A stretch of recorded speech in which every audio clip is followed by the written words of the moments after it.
오늘의 주요 뉴스입니다. 태풍 하이선이 바짝 붙어서 지나간 부산, 경남을 포함한 동해안 지역 곳곳에서 피해가 속출했습니다. 산사태로 아파트 1층이 완전히 묻히고 강풍에 달리던 트럭마저 뒤집힌 가운데 월성 원전 2, 3호기도 가동이 중단됐습니다. 국회 출입기자가 코로나19 확진 판정을 받으면서 국회 시설 일부가 이틀 만에 다시 폐쇄됐습니다. 한정희 민주당 정치위장이 음성 판정을 받으면서 자택 대기 중이던 2차 접촉자 이낙연 대표와 오영훈 비서실장은 내일부터 일정을 다시 소화하기로 했습니다. 전광훈 목사가 보고서로 풀려난 지 140일 만에 재수감됐습니다. 광복절 집회에 참석해 보석 조건을 위반했다는 건데 전 목사는 억울하다며 항고하겠다고 밝혔습니다. 전공의들이 내일 오전 7시부터 업무에 복귀하기로 했습니다. 하지만 국가고시 응시를 거부한 의대생들이 불이익을 당한다면 다시 강경 대응에 나서겠다고 밝혔습니다. 정부가 규제 지역에서 주택담보대출을 받아 집을 산 사람이 기존 집을 처분했는지 다음 주부터 확인합니다. 금융권은 이를 어긴 사람들에게는 대출금 회수와 신규 대출 제한 등의 조치를 취할 예정입니다. 매각이 무산되면서 파산 위기에 몰린 이스타항공이 직원 600여 명에게 정리해고를 통보했습니다. 사실상 인수가 무산된 아시아나항공도 구조조정이 불가피할 것으로 보여 항공업계 실업 대란이 현실화하고 있습니다.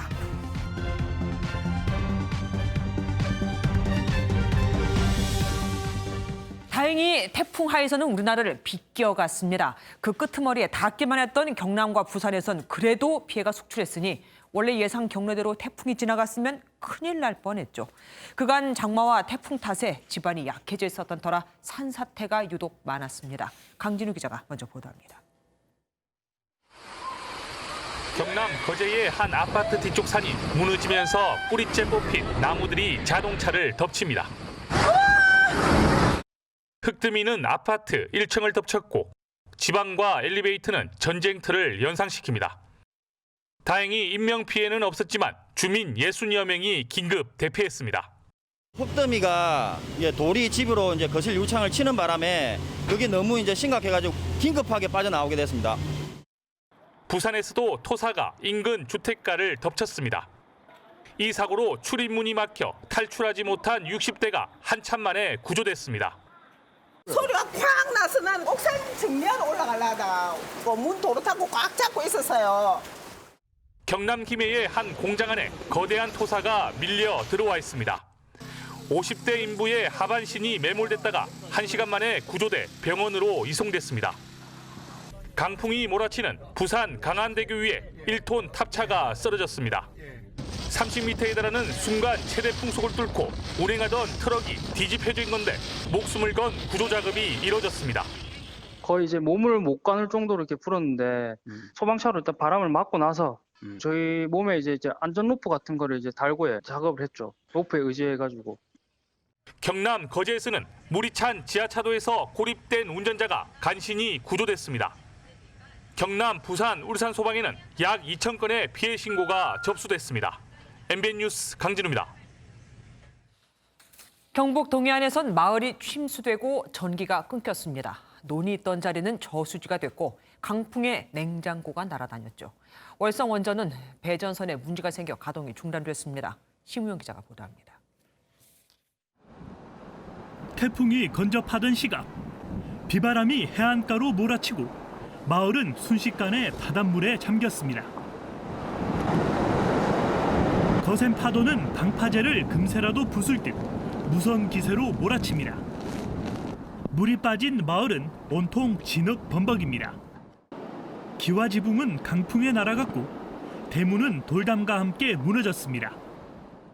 휴대폰도 안 터지고 전기도 없고 냉장고도 못 쓰게 됐고 아예 생활 필수품은 하나도 건지도 못하고 없어요 지금. 경주시 현곡면도 마찬가지. 순식간에 차오른 물에 승합차와 버스는 물속에 갇혀버렸습니다. 벼가 익어가던 논은 저수지처럼 변했습니다. 지금 제가 서 있는 곳이 하천처럼 보일 테지만 사실 아파트 입구 도로입니다. 이곳이 침수되면서 이 아파트 주민들은 오도 가도 못한 채 갇힌 신세가 되고 말았습니다. 주차장에 물이 다 차가 있었어요. 그래가지고 차가 막 이동을 해가지고 좀 높은 곳으로 차를 이동시키고 했습니다. 포항에선 강풍에 날아온 냉장고가 도로에 떨어졌고 컨테이너 건물은 뒤로 넘어가 버렸습니다. 변압기가 파손되면서 해안마을 3만 2천여 가구에 정전이 발생했습니다. 강풍으로 배전 선로에 문제가 생기면서 월성 원전 2, 3호기가 정지됐습니다. 경북 울진에선 다리를 건너던 60대 남성이 급류에 휩쓸려 실종됐습니다. 대구 경북 곳곳에서 도로 침수나 가로수가 부러지는 등 피해가 잇따랐습니다. MBN 뉴스 심호영입니다.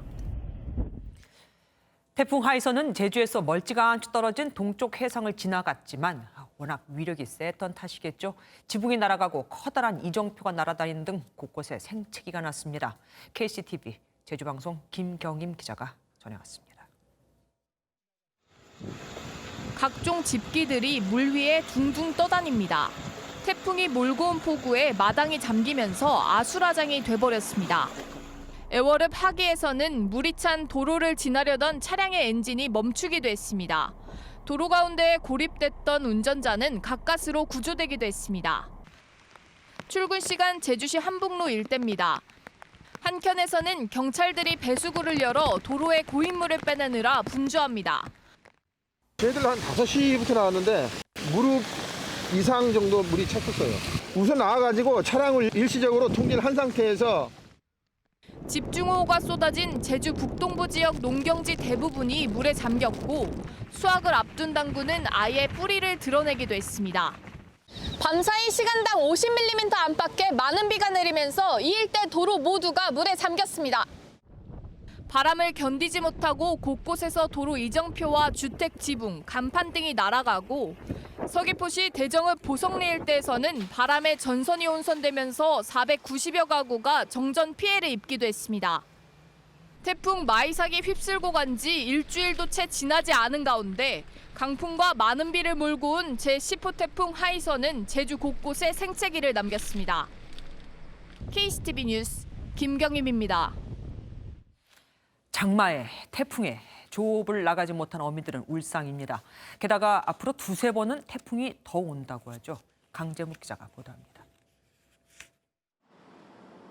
비바람이 그치고 맑은 하늘이 드러났지만 바다는 여전히 성난 모습입니다. 태풍은 강원도에 짧은 시간 동안 엄청난 비를 쏟아부었습니다. 강원도 내 도로 수십 곳이 통제됐고 고성에서는 저수지 범람이 우려돼 주민 대피령이 내려졌습니다. 삼척에서는 40대로 추정되는 남성이 석회석 채굴을 하다 빗물에 휩쓸려 실종됐습니다. 올해 해안가의 관광객 특수는 사라져버린 지 오래입니다. 안 그래도 코로나 때문에 힘들고 전번에 마이삭 때부터 힘들었는데 요번에가 더 힘들었어. 태풍까지 연달아 와가지고 아이고 이제 다 굶어 죽게 생겼어. 장마의 태풍에 최근 조업 활동은 거의 멈췄습니다. 27일 날 출항해가지고 9호 태풍 이제 피해가면서 지금까지 놀고 있는데 태풍이 언제 또 이게 오나 하니까 출항 날짜도 잡지도 못하고 하니까 참 애로사항이 많습니다. 피해 복구도 채 시작하기 전에 연이어 계속되는 태풍에 주민들은 막막하기만 합니다. MBN 뉴스 강재묵입니다. 처음엔 태풍 하이선이 우리나라를 관통할 것이다 하고 그다음엔 스쳐 지나갈 것이다. 오늘 아침엔 태풍이 우리나라에 아예 상륙하지 않는다고 기상청이 예보했지만 현실은 아니었죠. 기상청 취재하는 이현지 기자와 자세한 얘기 나눠보도록 하겠습니다. 어서 오십시오. 네.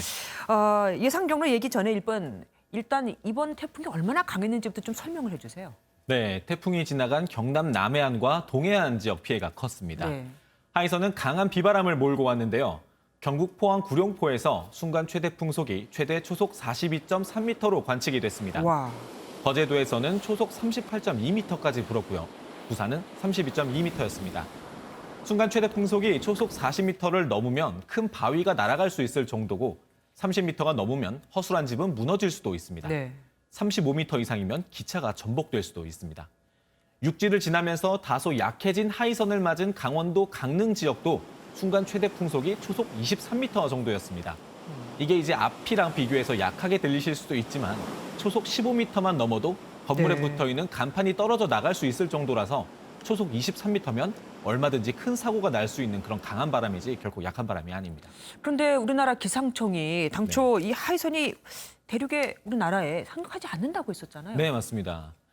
오늘 오전 지금 이제 우리 기상청이 이제 태풍 예상 경로를 사실 거의 마치기는 했습니다. 네. 보시면 동해안을 타고 직선으로 올라가는 형태라고 이제 쭉 예보가 됐었거든요. 네. 하지만 결정적으로 상륙 여부를 맞추지는 못했습니다. 네. 기상청이 오늘 오전 7시에 발표한 하이선 예상 경로입니다. 보시면 상륙하지 않고 동해안은 스치고 지나가는 것으로 돼 있습니다. 네. 하지만 하이선은 오전 9시쯤 울산 앞바다로 상륙을 했습니다.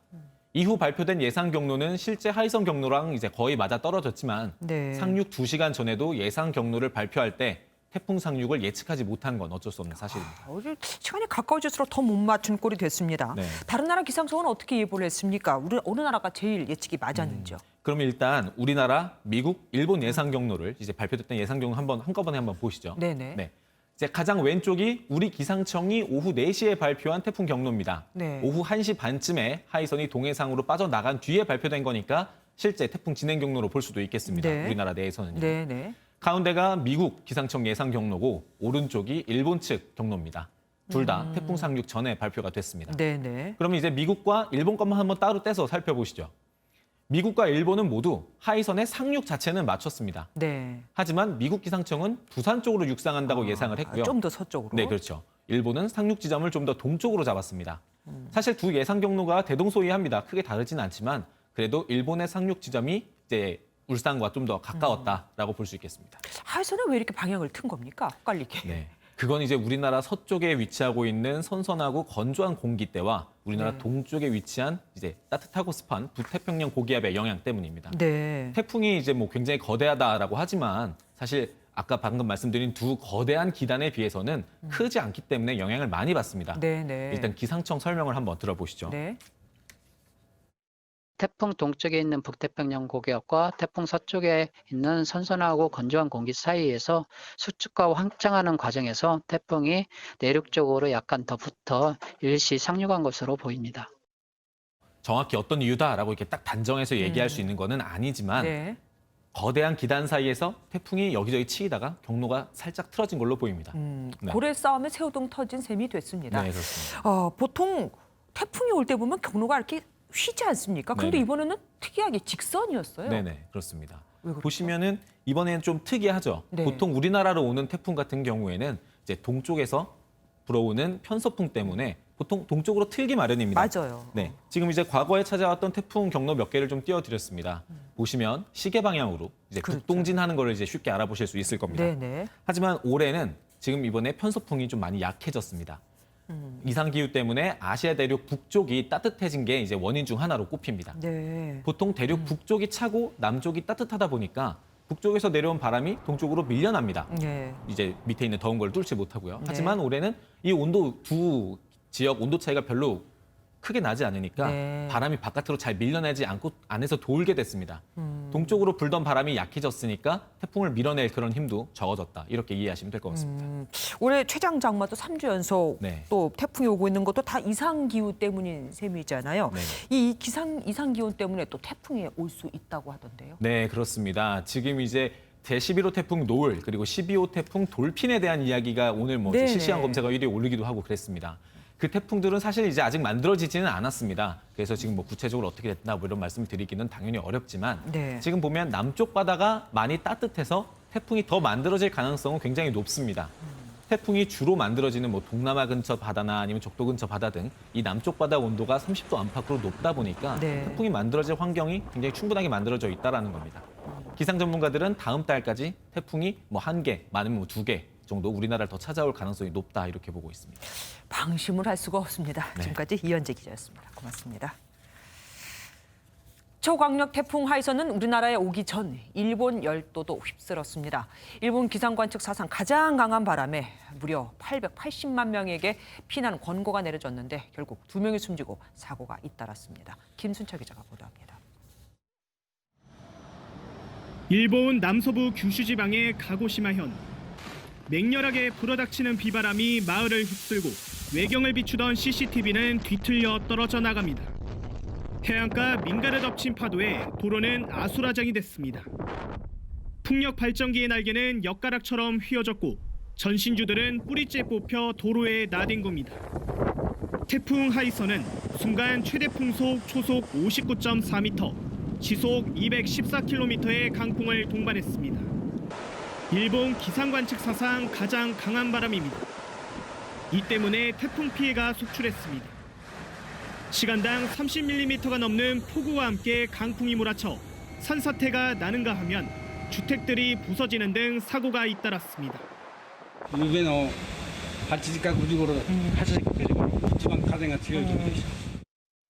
또한 54만 가구가 한때 정전되기도 했는데 일본 남서부 지방의 각 지자체는 주민 880만 명에게 피난을 지시하거나 권고하기도 했습니다.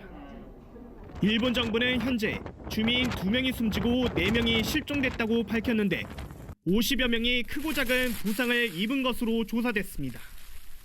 현재 태풍의 중심은 일본을 빠져나갔지만 서쪽 지역은 여전히 영향권 아래에 있어 인명피해가 더 늘어날 가능성도 있다고 현지 언론은 전했습니다. MBN 뉴스 김순철입니다. 김정은 북한 국무위원장이 태풍 피해를 입은 함경도에 지원 인력을 보내야 한다고 말하자 하루 만에 평양 주민 30만 명이 지원했다는 북한 매체의 보도가 나왔습니다. 평양 시민이 300만 명이라고 하니까 10분의 1이 순식간에 지원한 겁니다. 황정 기자가 보도합니다. 지난 5일 김정은 북한 국무위원장은 태풍 마이삭으로 큰 피해를 입은 함경 남북도에 지원단을 보내야 한다는 내용의 서한을 평양 당원들에게 보냈습니다. 수도 당원 동지들이 들고 일어나 재해를 당한 함경 남북도의 피해 복구 전구로 용약 달려나갈 것을 부탁합니다. 이후 어제 하루에만 평양 시민 30만 명이 피해 지역으로 가겠다고 자원했고 그 수는 계속 늘어나고 있다고 조선중앙통신이 보도했습니다. 노동신문은 올해는 결코 재해 재난의 해가 아니며 단합을 이룩하는 투쟁의 해, 단결의 해라며 인민들의 단합을 강조했습니다. 또 김일성 주석이 1950년대 철강제 생산을, 김정일 국방위원장은 1990년대 경제 회생 의지를 다졌던 일화도 보여주며 김 위원장의 노력을 추켜 세우는 데도 공을 들였습니다. 지시하면 언제든지 따른다는 충성심을 보여줌으로 해서 북한식 체계로서 이것을 굳건함을 보여주는 전략적 의도가 보인다고 생각합니다. 이런 가운데 북한 조선중앙TV는 태풍 하이선과 관련해 또다시 특보 체제를 가동하며 강원도 원산 등 피해 지역을 연결하는 등 빠른 대응에 나섰습니다. MBN 뉴스 황지연입니다. 코로나19 신규 확진자가 119명, 닷새째 100명대를 유지했습니다. 지난 3일 195명 이후 계속 줄어드는 추세죠. 서울과 경기, 인천까지 수도권 확진자는 80명으로 지난 14일 이후 다시 두 자릿수로 떨어졌습니다. 전날 검사 건수가 5천여 건으로 직전 주말보다 3천 건 이상 줄어든 탓도 있지만 방역당국은 확산세는 확실히 꺾였다고 보고 있습니다. 중증 이상 환자는 하루 전보다 1명 줄어 162명입니다. 반면 사망자는 서울에서만 2명 늘어 누적 336명이죠. 서울시는 1월 24일부터 8월 11일까지 사망자가 단 17명이었는데 8월 12일부터 한 달도 안 돼 11명이 숨졌다고 밝혔습니다. 기저질환이 있는 고령층일수록 치명률이 높다죠. 최근 2주 동안 60대 이상 확진자 비중은 34.8%로 직전보다 3.1%포인트 늘었습니다. 국회 출입기자가 확진 판정을 받으면서 지난 토요일 문을 열었던 국회가 이틀 만에 다시 폐쇄됐습니다. 이미 여러 차례 격리됐던 이낙연 더불어민주당 대표는 또 자택 대기에 들어갔다가 관련자가 음성을 받으면서 풀려났습니다. 주진희 기자가 보도합니다. 이흥구 대법관 후보자 임명 동의안 투표 도중 국회 내 추가 확진자 소식이 알려졌습니다. 의원님들에게 알려드리겠습니다. 방금 국회 출입기자 중 한 분이 코로나19 확진자로 확인되었습니다. 9월 1일 우리 국회 본관에 여러 곳을 취재를 했고 9월 3일 소통관에서 여러 곳에 있었기 때문에 해당 기자는 지난 26일 더불어민주당 최고위원회의에서 코로나 확진 판정을 받았던 사진 기자와 20여 분 정도 같은 공간에 있었습니다. 이후 해당 기자는 두 차례 검사에서 음성이 나온 뒤 지난 1일과 3일 국회에 출근해 한정혜 정책위의장과 최대집 대한의사협회장 면담 등을 취재했습니다. 그런데 어제 몸에 이상을 느껴 다시 검사를 받았다가 잠복기인 12일 만에 확진 판정을 받았습니다. 동선이 겹치는 민주당은 한때의 비상이 걸렸습니다. 접촉자인 한정혜 정책위의장은 즉각 코로나19 검사를 받았고 2차 접촉자인 이낙연 대표 등 지도부는 한정혜 의원의 음성 결과가 나올 때까지 자택 대기를 하기도 했습니다. 기자가 머물렀던 본관과 소통관, 의원회관 일부는 폐쇄됐고 모두 방역에 들어갔습니다. MBN 뉴스 주유진입니다. 건강식품 사업 설명회에서 코로나19가 먼저 10여일 만에 15명이 확진됐습니다. 역학조사 결과 그동안 감염 경로가 확인되지 않았던 대전 사우나의 집단 감염도 이 사업 설명회와 연관이 있었습니다. 사업 설명회에 갔던 걸 확진자들이 숨긴 겁니다. 김영현 기자가 보도합니다. 대전의 한 건물입니다. 지난달 25일 건물 6층에 위치한 건강식품 업체에서 사업 설명회가 열렸습니다. 이후 서울에서 내려온 강사가 코로나19에 감염됐고 참석자 8명도 확진 판정을 받았습니다. 확진자가 줄줄이 나온 해당 업체는 긴급 방역을 마치고 문을 닫았습니다.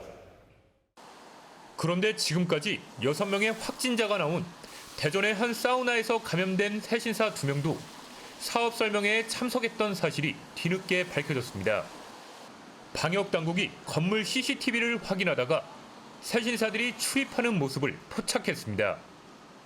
사업 설명회 참석 사실을 숨겼던 허위 진술이 들통난 겁니다. 확진된 강사도 진술에서 설명회에 1시간 참석했다고 말했는데 CCTV 분석 결과 9시간 참석한 것으로 드러났습니다. 그동안 미궁 속에 빠진 대전 사우나 집단 감염의 경로가 풀렸습니다. 사우나 근무하시는 분이 그 현장에 방문한 이력이 나와 있어요. 전체적으로 같이 연결이 되어 있지 않나라고 해가지고 조사를 한 건데요. 대전시는 강사와 세신사를 역학조사 방해 혐의로 고발하고 무등록 방문 판매를 한 사무실 대표에 대해서도 수사를 의뢰할 방침입니다. MBN 뉴스 김영현입니다. 한 국밥집에서 연이어 16명의 코로나19 확진자가 나왔습니다. 주변에서 정기적으로 장도 열리고 기원도 있어서 이 지역 전체가 방역 중점 관리 지역으로 지정됐습니다. 정춘 기자가 보도합니다. 시장 골목에 자리 잡은 작은 국밥집입니다. 지난달 22일 이후 이 국밥집에서 코로나19 확진자 16명이 줄줄이 쏟아졌습니다. 가게 주인에 이어 식사를 하러 찾은 손님들이 주로 감염됐습니다. 함께 밥을 먹은 사람 숫자는 그 16명이 되지 않지만 나머지는 2차 때는 3차 감염으로도 볼 수 있겠습니다. 조사 결과 확진자 7명이 나온 인근 기원을 다녀간 확진자가 이곳 국밥집도 찾았습니다. 기원과 국밥집 사이에는 2, 3일마다 장이 서는 대형 시장이 자리 잡고 있고 머문 시간도 2-3시간으로 길어 추가 감염 우려가 커졌습니다. 또 확진자 중에는 인근 농산물 도매시장을 다녀가기도 해 비상이 걸렸습니다.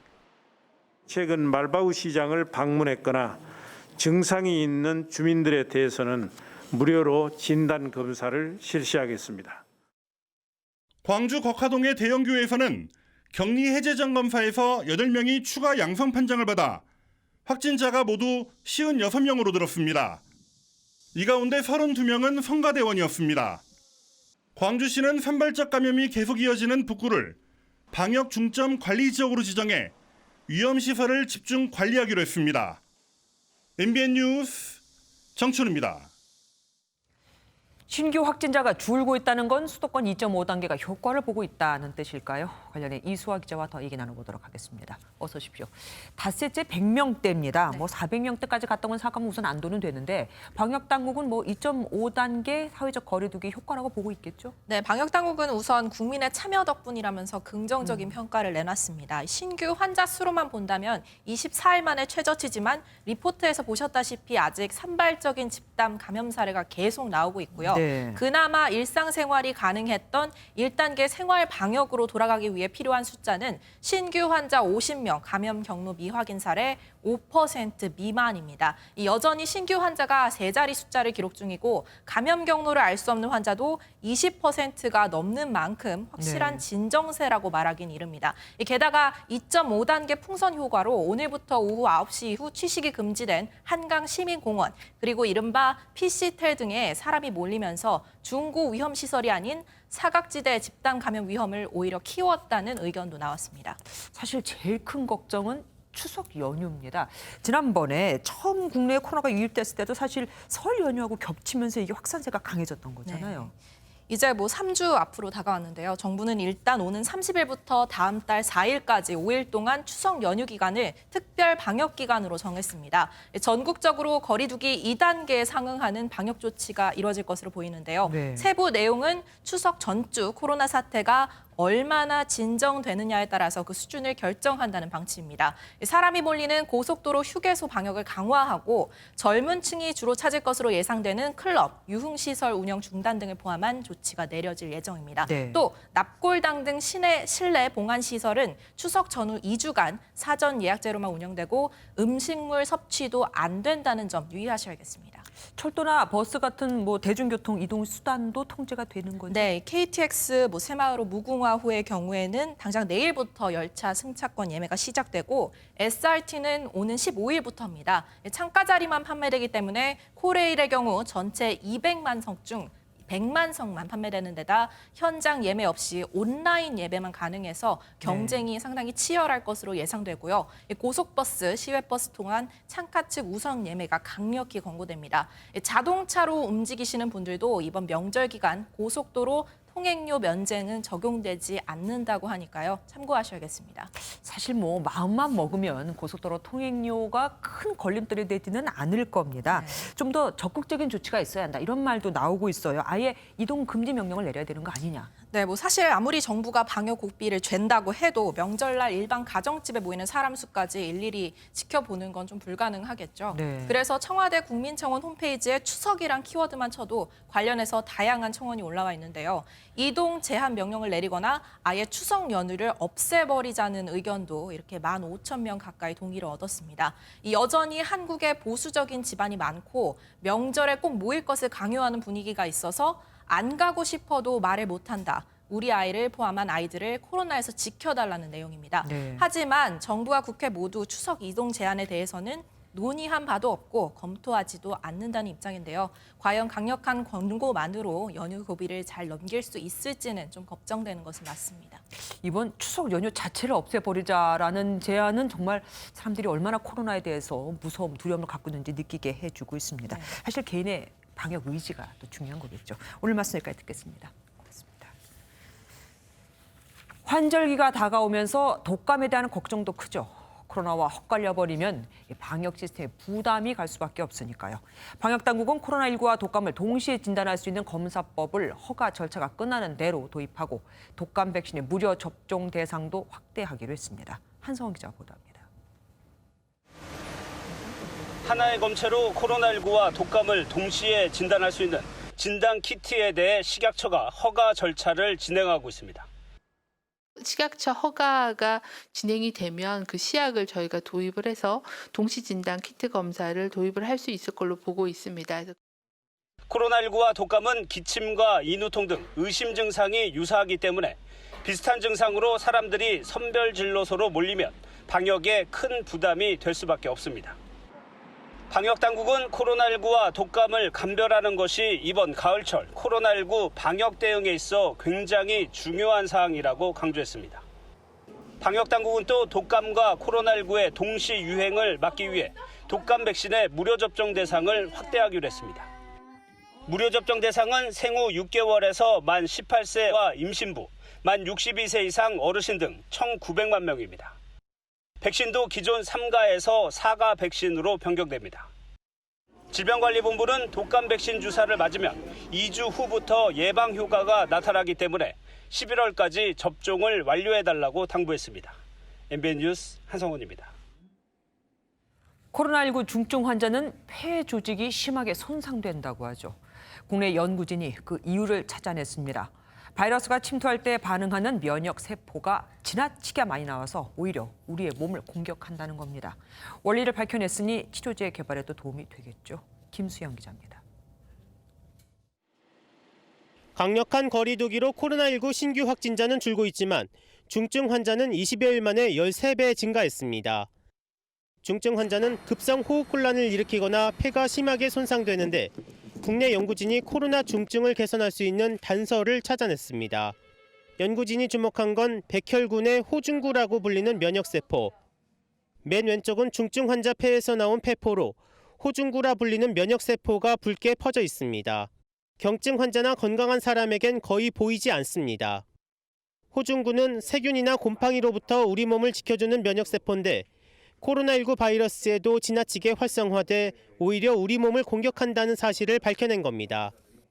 몰려온 호중구 세포들이 그 폐의 상피 세포들을 망가뜨려 가지고 중증이 더 심화되는 것을 저희들이 알게 되었습니다. 연구팀은 향후 치료제 개발에 기여할 것으로 보고 있습니다. 현재 중증 환자 치료에 쓰이는 스테로이드제, 덱사메타손 등이 작용하는 원리를 밝혀낸 만큼 표적 치료제 개발에도 도움이 될 전망입니다. MBN 뉴스 김수영입니다. 지난 4월부터 6월 사이 서울에서만 음식점 10,000개가 사라졌습니다. 코로나19 재확산과 거리두기 강화까지 고려하면 3분기는 더 걱정이 큽니다. 이기준 기자가 보도합니다. 서울 종로의 먹자골목. 3층 건물 전체가 텅 비었고 곳곳의 상가가 새 주인을 찾고 있습니다. 한 음식점은 임대료가 밀려 얼마 전 폐업했습니다. 5개월치 월세가 밀려서 명도해가지고 나가버려. 여기 옆집이? 여기 손님이 뚝 끊어져 버렸어요. 서울 이태원과 명동 등 다른 곳도 상황은 비슷합니다. 하루 몇백만 원씩 살던 집이 20만 원 팔아갖고 돼요? 진짜 월급 받기도 미안하다니까. 코로나19 여파로 1분기 39만 개였던 서울의 상가 입점업체는 37만 개로 2만 개 넘게 줄어든 것으로 나타났습니다. 업종별로는 음식점이 석 달 만에 10,000개 넘게 문을 닫아 가장 많이 줄었고 감소율로 보면 PC방과 유흥업소가 10% 이상이었습니다. 이어 3분기에도 서울의 상가 감소세가 이어질 전망입니다. 공실과 가계부채 등 다양한 사회 경제적 문제가 발생할 가능성이 높습니다. 소상공인연합회가 최근 실태조사를 벌인 결과 코로나19 재확산으로 사업장 매출이 90% 이상 줄었다는 응답은 60%에 달했습니다. MBN 뉴스 이기종입니다. 코로나 재확산에 따른 계약 연기 등으로 가족 돌봄 휴가 열흘을 다 소진한 분들은 걱정이 많죠. 가족 돌봄 휴가 기간을 열흘 더 늘리는 법안이 오늘 국회를 통과했습니다. 한부모 가정은 15일을 더해 최장시 25일까지 가능해졌습니다. 전정인 기자입니다. 국회가 오늘 본회의를 열고 가족 돌봄 휴가 기간을 연장하는 내용의 남녀 고용평등법 개정안을 의결했습니다. 특별한 조치가 필요하면 고용정책심의회의 심의를 거쳐 가족 돌봄 휴가를 연간 10일, 취약계층인 한부모 근로자에 대해서는 15일 범위 안에서 연장할 수 있도록 하였습니다. 지난 1월부터 시행된 가족 돌봄 휴가는 연간 10일까지 사용할 수 있는 무급 휴가 제도인데 이번 개정안 통과로 기간이 20일로 늘었고 한부모 가정은 최장 25일까지 가능해졌습니다. 또 가족 돌봄 휴가 연장을 이유로 근로자를 해고하는 등 불리한 처우를 하면 2년 이하의 징역 또는 3천만 원 이하의 벌금에 처하는 등 사업주를 처벌하는 규정도 생겼습니다. 이번 법 개정은 최근 코로나19 재확산으로 휴교가 장기화하면서 가정 돌봄 공백에 대한 우려가 커지자 여야가 합의해 신속 처리했습니다. 휴원 휴교 조치에 더 이상 사용할 휴가가 없어 자녀 돌봄이 공백으로 이어져서 어려움이 많았습니다. 코로나19 확산에 이러한 긴급 돌봄의 법적 정비가 시급하여 이재갑 고용노동부 장관은 현재 하루 5만 원의 가족 돌봄 휴가 비용 지원에 대해서도 조속히 관계부처와 협의를 마무리하겠다고 밝혔습니다. MBN 뉴스 전정인입니다. 전광훈 목사가 보석으로 석방된 지 140일 만에 재수감됐습니다. 8.15 집회에 참석해 보석 조건을 위반했다는 검찰의 보석 취소 청구를 법원이 받아들인 건데 5천만 원의 보석금 중 3천만 원은 국가에 몰수됐습니다. 김지영 기자입니다. 경찰 수십 명이 정광훈 목사 사택 주변을 에워쌌습니다. 호송차에 타기 전 전 목사는 법원의 보석 취소 결정에 항고하겠다고 밝혔습니다. 우리 교회는 이 방역을 방해한 적이 없다는 것을 이 공무원들이 다 알고 있어요. 재구속 시경까지 왔는데 대한민국에 다시 저 이후에는 이런 일이 있으면 안 됩니다. 예. 보석으로 풀려난 지 140일 만에 재수감입니다. 법원은 보석 조건을 위반했다며 검찰의 보석 취소 청구를 받아들이고 전 목사가 낸 보석 보증금 3천만 원도 국가에 귀속시켰습니다. 사건과 관련되거나 위법한 집회 시위에 참가해선 안 된다는 재판부 지시를 위반했다고 판단한 것으로 보입니다. 검찰은 지난 16일 전 목사의 집회 참석 등을 이유로 법원에 보석 취소를 청구했지만 다음 날 전 목사가 코로나19 확진 판정을 받으면서 법원의 판단이 미뤄졌습니다. 이후 법원은 당사자를 불러 신문하는 절차 없이 서면 심리만으로 보석 취소 결정을 내렸습니다. 총선을 앞두고 광화문 집회 등에서 특정 정당 지지 발언을 해 지난 3월 공직선거법 위반 혐의로 기소된 전 목사는 다시 구속 상태에서 재판을 받게 됐습니다. MBN 뉴스 김지영입니다. 전공인들이 내일 오전 7시부터 업무에 복귀하기로 했습니다. 하지만 조건이 있습니다. 국가고시를 거부한 의대생들에게 불이익이 있으면 다시 파업을 불사한다는 건데 정부는 이미 의사 국가고시를 한 차례 연기해준 터라 또다시 구제는 없다고 하고 있죠. 내일부터가 시험입니다. 강대혁 기자입니다. 18일째 집단 휴진을 이어가던 전공의들이 내일부터 대학병원으로 복귀합니다. 2020년 9월 8일 화요일 7시부터 단체 행동을 1단계로 낮추는 것에 대해서 말씀을 드립니다. 단체 행동 1단계는 전공의 전원이 업무를 재개하고 병원별 비상대책위원회를 유지하는 안입니다. 일단 갈등이 봉합된 듯하지만 당장 내일 치러질 국가고시부터가 문제입니다. 전공의들은 국가고시를 거부한 의대생들이 불이익을 당할 경우 단체 행동 수위를 올리겠다고 경고했습니다. 의대생들은 어제 응시자 대표회의에서 만장일치로 시험 거부를 결정했습니다. 총 응시 대상 3,172명 중 약 14%만 시험에 응시할 예정입니다. 정부는 아직 시험 접수를 하지 않은 의대생들을 구제할 방법이 없다며 내일 국시를 강행할 예정입니다. 추가 접수를 받는 경우는 생각하지 않고 있습니다. 금년도 실기시험 응시는 어렵다는 입장을 여러 차례 고지한 바도 있습니다. 의대생들이 정부 정책에 반발하고 양측 모두 강경 대응하면서 갈등이 다시 불거질 수 있다는 우려가 큽니다. MBN 뉴스 강대엽입니다. 정치권에서 추미애 법무부 장관의 아들 서모 군의 군 복무와 관련해 불거진 의혹은 크게 세 가지입니다. 서 씨는 무릎이 좋지 않아 입대 후 서울시내 한 병원에서 수술을 받았습니다. 문제는 병가 이후 부대로 복귀하지 않아 당직병이 전화를 했고 군 관계자가 휴가로 처리하라고 지시를 했다는 거죠. 변호인단은 해당 당직병과 서 씨가 아는 사이도 아니고 당시 근무자도 아니었다고 부인했습니다. 하지만 해당 당직병은 자신이 당시 근무 중이었다는 증거를 제출했죠. 두 번째는 서 씨의 병가와 추가 연가와 관련해 당시 추 장관의 보좌관이 군에 연락을 했다는 의혹입니다. 변호인단이 병가를 연장하기 위한 서류라면서 진단서를 공개했지만 진단서 발급 날짜가 2차 병가가 시작된 날 이후, 그러니까 병가가 시작되고 엿새 뒤에 발급받은 서류라 또 논란이 됐습니다. 추 장관 보좌관이 부대에 전화했다는 의혹에 대해서는 아예 언급조차 하지 않았고요. 여기에 서 씨를 평창 동계올림픽의 통역병으로 선발하라는 외압이 제기됐다는 의혹도 추가로 불거졌습니다. 그렇다면 추미애 법무부 장관 아들에 대한 검찰 수사는 어떻게 진행이 되고 있을까요? 올해 초 서울 동부지검에 배당돼 8개월째 수사가 이어지고 있지만 아직 지지부진합니다. 임성재 기자가 보도합니다. 추미애 법무부 장관 아들 사건이 서울 동부지검에 배당된 건 지난 1월입니다. 수사가 시작된 지 8개월이 지났지만 아들 서모 씨에 대한 소환 조사는 단 한 차례도 이뤄지지 않은 것으로 전해졌습니다. 최근 논란이 커지자 김관정 동부지검장은 기존의 추 장관 아들 사건을 수사하다가 서울중앙지검 부부장 검사로 이동한 주임 검사를 다시 파견해 줄 것을 대검찰청에 요청했습니다. 해당 검사는 추 장관 보좌관 전화를 받았다는 군 관계자의 진술을 누락시켰다는 의혹을 받고 있는 인물입니다. 검찰 안팎에선 김 지검장이 대표적인 친정권 인사로 분류되긴 하지만 이 정도로 파장이 큰 사안은 엄중히 수사한 뒤 법대로 처리할 수밖에 없을 것이란 전망도 나옵니다. 수사가 지지부진하자 야권에선 윤석열 검찰총장이 사건을 특임검사에게 맡겨야 한다는 주장도 나오지만 현실적으로 불가능합니다.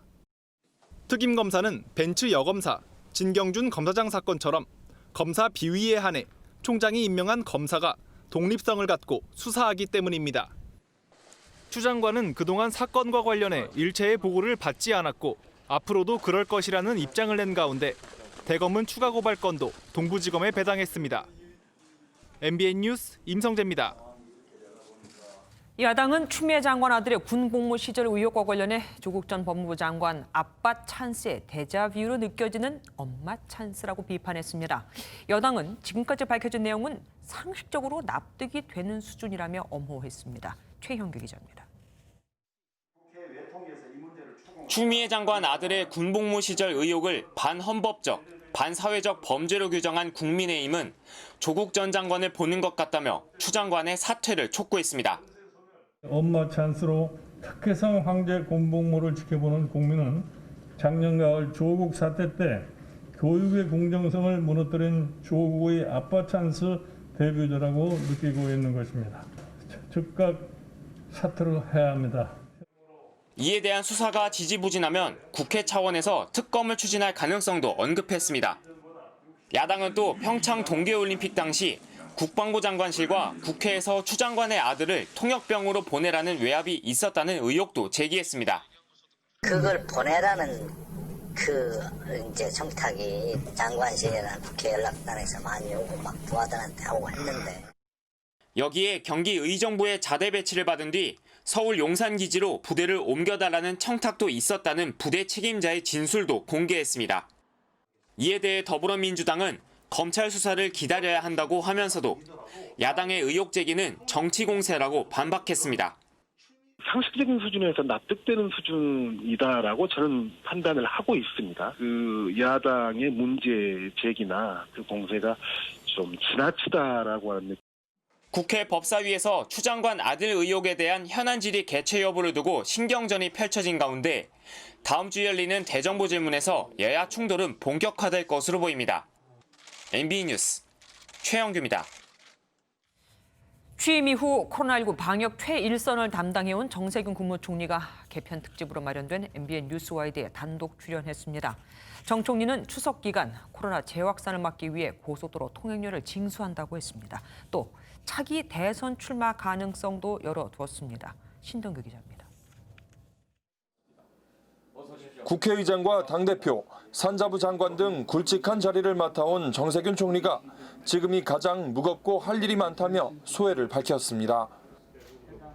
지난 1월 취임 이후 코로나19와 전쟁을 치러온 데다 최근 재확산세 속에 의료파업 사태까지 겹치며 마음고생을 심하게 한 탓입니다. 정 총리는 이번 추석 연휴 역시 방심할 수 없다며 국민에게 이동을 최소화해달라고 호소했습니다. 금년 추석 때는 도로 이용료를 좀 받는 쪽으로 그래서 하여튼 가능하면 이동을 줄여주십시오 하는 강력한 메시지가 거기 들어있는 것입니다. 또 8.15 광복절 집회가 코로나19 확산의 주요 원인 중 하나였다며 10월 집회와 방역 방해는 절대 용납할 수 없다고 경고했습니다. 지금도 10월 3일 날 또 집회를 하겠다고 하는데 저는 8.15의 재판이 되어서는 안 된다고 생각합니다. 맞춤형 재난지원금은 정부가 빚을 내 어려운 계층을 돕겠다는 취지라며 선별 지급이 불가피함을 강조했습니다. 차기 대선에 시대 정신을 묻는 질문엔 위기관리와 극복, 미래 비전 제시를 리더십의 조건으로 꼽으며 출마 가능성을 열어뒀습니다. 미래 비전을 가짐으로 해서 선도국가로 나아갈 수 있는 그런 역량과 기틀을 가지는 이제 그런 리더십이 꼭 필요한 게 아니냐, 저는 그렇게 생각합니다. 잠재적 경쟁자인 이낙연 대표는 상황 판단력과 명쾌한 표현력을 갖췄다고 평했고, 이재명 지사는 거침없는 소신을, 김종인 비대위원장은 노련함을 장점으로 꼽았습니다. 한편 정 총리는 의대생들이 응시를 거부한 의사 국가고시를 추가 연장하는 일은 없을 거라고 선을 그었습니다. MBN 뉴스 신동규입니다. 이낙연 더불어민주당 대표가 첫 교섭단체 대표 연설에서 맞춤형 재난지원금 지급을 재차 강조했습니다. 이재명 경기지사와 달리 현 정부 기조에 발을 맞춘 거죠. 김도영 기자가 보도합니다. 코로나19 재확산으로 고통받는 국민에 대한 위로로 연설을 시작한 이낙연 더불어민주당 대표. 재난도 약자를 먼저 공격한다며 추석 전까지 맞춤형 긴급재난지원금 지급을 서두르겠다고 강조했습니다. 고통을 더 크게 겪으시는 국민을 먼저 도와드려야 합니다. 그것이 연대이고 공정을 실현하는 길이라고 생각합니다. 연대와 협력을 강조하는 과정에선 아프리카 반투족의 우분투란 말도 등장했습니다. 우분투, 당신이 있어 내가 있다. 아프리카 반투족의 말입니다. 연대와 협력으로 우리는 지금의 국난도 극복할 것입니다. 최근 코로나 재확산의 진원지로 지목된 광화문 보수단체 집회에 대해선 강한 어조로 비판했습니다. 방역을 조롱하고 거부하는 세력이라며 법에 따라 응징하고 차단해야 한다고 밝혔습니다. 야당을 향해선 여야정 정례 대화를 다시 시작하자면서도 반대를 위한 반대가 있다면 단호히 거부할 것이라고 덧붙였습니다.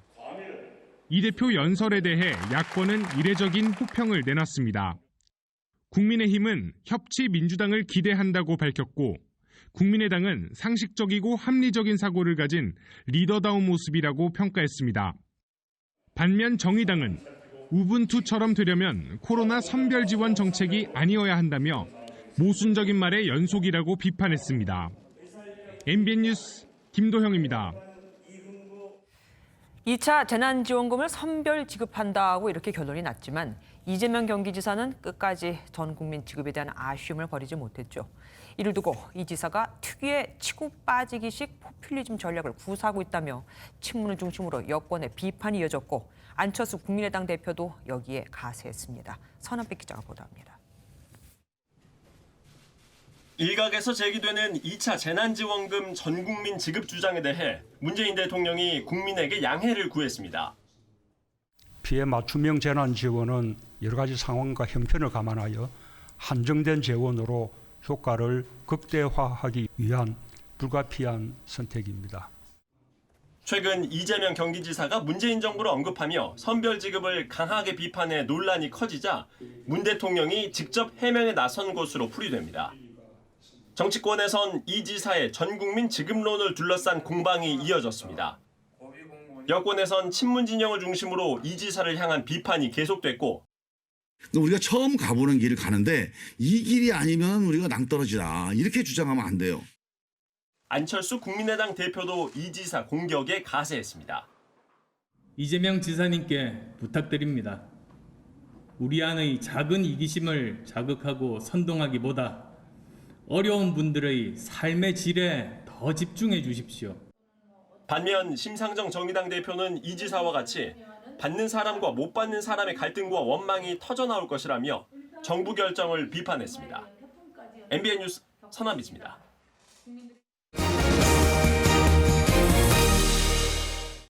투기를 막기 위해 지난 2018년 부동산 대책에선 규제 지역 내에서 주택담보대출을 받아 집을 살 경우 2년 이내에 기존 주택을 처분하도록 했죠. 그 2년이 다음 주부터 해당됩니다. 위반하면 대출도 회수당하고 신규 부동산 대출도 금지됩니다. 김문영 기자가 보도합니다. 서울 등 규제 지역에 집을 사기 위해 주택담보대출을 받은 경우 1주택자라도 2년 내에 기존 주택을 팔도록 한 지난 2018년 9.13 부동산 대책. 1주택 세대도 원칙적으로 규제 지역 내 주택을 신규 구입하기 위한 주택담보대출을 제한하되 불가피한 사유로 명백히 판단될 경우에만 제한적으로 예외를 허용하도록 하겠습니다. 당시 대출 조건으로 내걸었던 기존 주택 처분 유예 기한인 2년이 다음 주로 다가왔습니다. 당장 금융기관들은 오늘부터 대출자들이 이 같은 약속을 이행했는지 체크해 정보를 공유할 수 있는 시스템 가동에 들어갔습니다. 금융기관은 주택담보대출 등을 거래할 때 차주가 타 금융기관과 체결한 추가 약정 이행 여부 등을 서면 등으로 확인을 했는데요. 그것을 이번에 서로 공유할 수 있도록 하게 됐습니다. 규제 지역에 집을 산 뒤 실제 기존 주택을 처분하고 전입했는지, 생활 안정자금으로 주택담보대출을 받아 주택을 추가로 구입하지 않았는지 등이 모두 점검 대상입니다. 지난 6월 말 기준 주택 처분 조건으로 주택담보대출을 받고 팔지 못한 이들은 2만 8천여 명. 다음 주 월요일부터 약정을 어긴 것이 확인될 경우 기존 대출금은 회수되고 3년간 신규 부동산 관련 대출이 제한됩니다. 지난해 12.16 대책과 올해 6.17 대책에서 발표한 주택담보대출 주택처분기한도 올 연말에 속속 돌아올 예정이어서 기한을 어기지 않도록 유의해야 합니다. MBN 뉴스 김문영입니다. 9월은 주택 분양 대목이자 가을 성수기로 꼽히지만 올 9월은 이런 말이 무색합니다. 서울에서 분양하는 아파트가 사실상 거의 없을 거라고 하거든요. 국토부 장관은 서둘러 집 사지 말고 기다리라고 했는데 살 집이 없는 겁니다. 정주영 기자가 이유를 알아봤습니다. 이달 초 1순위 청약을 접수한 서울 양천구의 한 아파트 견본주택. 84가구 모집에 12,000여 명이 몰려 평균 147대 1, 올해 서울에서 세 번째 높은 청약 경쟁률이 나왔습니다. 새 아파트가 귀한 상황에서 이번 달 서울에서 분양하는 사실상 유일한 단지라 높은 경쟁률을 기록한 것으로 풀이됩니다. 가을인 9월과 10월은 통상 분양 성수기지만 올해는 예외입니다. 9월 서울 분양 물량은 2017년 5,000가구, 지난해 2,000가구에 육박했지만 올해는 699가구에 불과하고 이마저 연기될 가능성이 있습니다. 7월 말 본격 시행된 민간택지 분양가 상한제의 영향이 본격적으로 나타나고 있기 때문입니다. 시세보다 일반 분양가를 대폭 낮추면 손해가 불가피한 만큼 건설사와 조합이 분양 일정을 연기하며 시기를 저울질하는 겁니다. 재건축 재개발이 대부분인 서울 같은 경우에는 아무래도 사업의 진행이 좀 쉽지 않은 상황이고요. 하반기까지는 아무래도 서울의 분양 물량이 그렇게 많지는 않을 것으로 예상이 됩니다. 서둘러 집 사지 말고 분양을 기다리라던 국토교통부 장관의 발언이 무색하게 분양 물량이 바싹 마르고 있다는 지적입니다. 앞으로 서울에서 공급될 물량 또 신도시에서 공급될 물량으로 생각해 봤을 때 조금 기다렸다가 적정하고 합리적인 가격에 분양을 받는 것이 좋을 것인지는 좀 생각을 해보고. 이런 가운데 태릉 골프장과 3기 신도시 등 수도권에 공급될 3만 가구의 사전 청약 일정이 내일 발표될 예정이어서 공급이 부족하다는 시장의 우려를 잠재울지 주목됩니다. MBN 뉴스 정주영입니다. 제주항공으로 매각이 무산되면서 파산 위기에 내몰린 이스타항공이 남아있는 직원의 절반 정도인 600여 명에게 정리 해고를 통보했습니다. 그래야 이 직원들이 당장 실업급여라도 받을 수 있거든요. 사실상 인수가 무산된 아시아나항공도 구조조정이 불가피할 것으로 보여 항공업계 실업 대란이 현실화하고 있습니다. 김근희 기자입니다. 지난달 직원 98명이 희망퇴직한 이스타항공이 추가 인원 감축을 위해 600여 명에게 다음 달 14일자로 정리해고를 통보했습니다. 퇴사자가 잇따르면서 직원 수가 1,600여 명에서 1,200명 정도로 줄었는데 그나마 남은 인원 중 절반이 실직하는 겁니다. 이미 지난 3월부터 월급을 받지 못해 직원들은 택배나 보조 출연 아르바이트 등으로 겨우 생계를 유지하고 있습니다. 또 다시 공사 현장 나가고 아니면 식당에 가서 설거지하고 계시고 하는 부기장님이 계시거든요. 대출 있는 대로 지금 다 받았고 이제 더 대출 받을 수도 없고 사는 그 자체가 고통이죠. 하지만 회사 측은 재매각을 통해 회생을 추진하려면 인력 감축은 불가피한 조치라고 설명했습니다. 지금 현재 회사가 그 급여를 몇 개월째 지급하지 못하고 있는 상황에서 정상화가 되면 모든 인력에 대해서 재고용을 전제로 한 인력 감축이라는 것을 현대산업개발과 인수합병이 사실상 무산된 아시아나항공도 채권단 관리에 들어가면 경영 정상화를 위한 구조조정을 피하기 어렵습니다. 정부가 아시아나항공의 고용 90%를 유지하는 조건으로 2조 원 규모의 기간산업 안정기금 지원을 검토하고 있지만 불안하기는 마찬가지입니다. 90%를 인적 구조조정을 하지 말라고 하는데 나머지 10%는 해도 된다는 뜻으로 비춰지고 있고 과연 그 10%는 어디에서 충당을 할 건가. 코로나19가 장기화하는 가운데 인수합병까지 잇따라 무산되면서 항공업계 전반에 실업대란 우려가 커지고 있습니다. MBN 뉴스 김근희입니다. 아베 일본 총리의 후임으로 유력한 스가 요시히데 관방장관은 한국에 대해 어떤 생각을 갖고 있을까요? 강제징용 배상 판결에 대해 한국은 국제법을 철저하게 지키라고 했습니다. 아베 총리와 별다를 바 없는 거죠. 배주른 기자입니다. 차기 일본 총리로 꼽히는 스가 요시히데 관방장관이 한일 관계에 대한 강경한 입장을 이어갔습니다. 스가 관방장관은 한일 관계는 1965년 한일 청구권 협정에 기반해야 한다며 한국의 국제법 위반에 철저히 대응해 나가겠다고 밝혔습니다. 위안부와 강제징용 문제는 한일 청구권 협정으로 해결됐다는 아베 정권의 입장을 답습한 것으로 풀이됩니다. 오는 14일 자민당 총재 선거에서 당선이 유력한 스가 장관은 출마 기자회견에서도 아베 노선 계승을 공언한 바 있습니다. 아베総裁が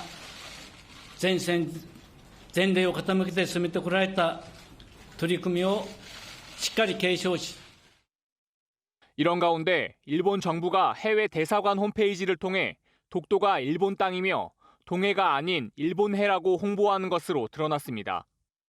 해당 배너를 클릭하면 독도가 일본 영토이며 한국이 국제법상 근거 없는 불법 점거를 하고 있다는 일본 측 주장이 12개 국어로 소개되고 있습니다. 서경덕 교수는 G20 국가 가운데 14곳의 일본 대사관 홈페이지에서 이런 홍보 배너가 확인됐다며 전방위적인 독도 홍보가 필요하다고 지적했습니다. MBN 뉴스 배준우입니다. 총선 연기와 홍콩 보안법 시행에 항의하는 시위를 경찰이 제압하는 과정에서 12살 소녀를 땅바닥에 내동댕이 치며 거칠게 체포하는 영상이 공개돼 논란이 일고 있죠. 이 소녀는 학용품, 물감을 사러 시내에 나갔다가 봉변을 당한 거였습니다. 신혜진 기자가 보도합니다. 어제 저녁 홍콩의 한 도심거리. 걸어가던 소녀 주변을 경찰이 에워쌉니다. 겁에 질린 소녀가 도망치자 여러 명의 경찰이 소녀에게 달려들어 땅바닥에 깔아뭉갭니다. 당시 홍콩 시민들은 코로나19에 따른 총선 연기와 홍콩 보안법에 항의하며 대규모 시위를 벌이던 중이었습니다. 경찰에 체포된 12살 소녀는 물감을 사러 시내에 나오던 길이었습니다.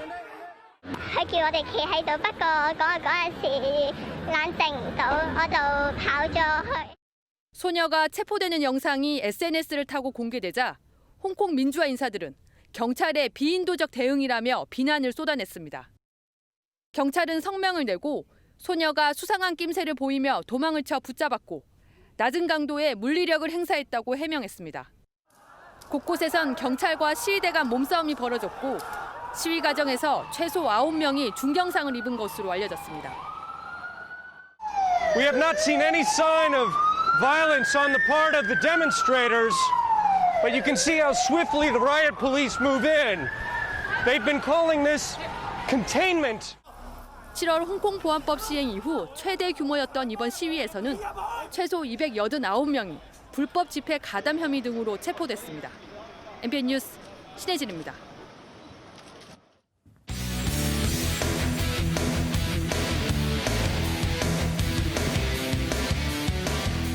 스포츠 뉴스입니다. 요즘 LG와 KT 팬들은 야구 보는 재미가 쏠쏠할 텐데요. 거침없는 7연승과 6연승을 내달리며 프로야구의 판을 뒤흔들고 있습니다.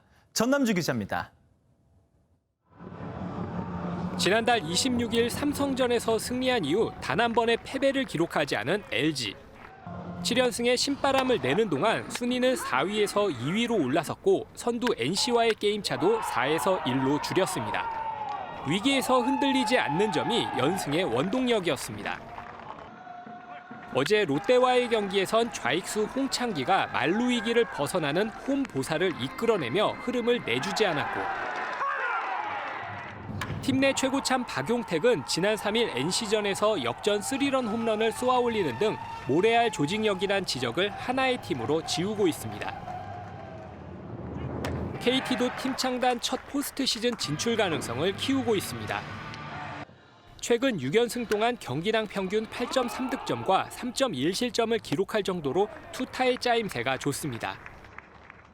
잡아야 할 경기에서 경험 부족으로 조급해졌던 지난해와는 달리 경험이 쌓이니 흔들리지 않고 있는 건데 특히 연승 기간 로하스와 강백호가 5개 홈런 포함 22안타, 17타점을 합작해내며 공격을 주도하고 있습니다. 두 팀의 연승 행진이 한국 시리즈 진출과 첫 가을 야구를 꿈꾸는 LG와 KT의 밑거름이 될지 관심이 쏠립니다. MBN 뉴스 전남주입니다. 데이위니아 MBN 여자 오픈에서 우승한 박민지가 MBN 여성 스포츠 대상 8월 MVP에 선정돼 상패와 상금을 수상했습니다. 박민지는 지난달 경기도 포천 대유 몽베르시시에서 열린 데이위니아 MBN 여자 오픈에서 최종 합계 13언더파로 우승해 지난해에 이어 대회 2연패를 달성했습니다. 오늘 오후 우리나라는 태풍 하이선의 영향에서 벗어났습니다. 다만 내일까지 해안 지역과 강원 산지, 경북 북동 산지에는 강풍에 대한 주의가 필요하겠습니다. 특히 동해안은 내일까지 바닷물의 높이가 높아질 때 폭풍 해일이 발생할 가능성이 있습니다. 부산은 오늘 밤 10시 49분경, 마산과 통영은 오늘 밤 11시 13분과 25분이 만조 시각이고요. 내일 오전 6시쯤에도 동해상에서는 물결이 매우 높게 일겠습니다.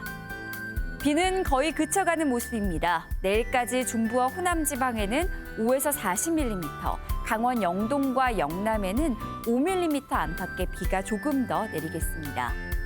내륙 지역에 내려졌던 태풍특보도 모두 해제됐습니다. 해안가를 따라서는 강풍특보가 내려져 있고요. 해상에는 풍랑특보가 여전히 발효 중입니다. 내일 중부지방 비가 내리다가 낮에는 점차 개겠고요. 서울의 한낮 기온은 25도 선으로 선선하겠습니다. 남부지방은 광주가 한낮에 28도, 대구는 30도까지 오르며 다소 덥겠습니다. 동해안 지역 내일까지 너울성 파도에 유의하셔야겠습니다. 모레 또다시 서해안을 시작으로 전국에 비가 내리겠습니다. 날씨였습니다. MBN이 선정한 이 한 장의 사진입니다.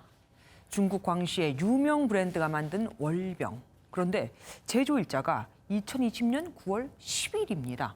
오늘은 9월 7일이죠. 미래에서 온 걸까요? 월병은 중국의 추석인 중추절에 많이들 먹는데 이후엔 판매량이 급감하니 일부러 유통기한을 늘리려고 한 거라는 의혹이 나오고 있습니다. 먹는 걸로는 절대 장난치면 안 됩니다.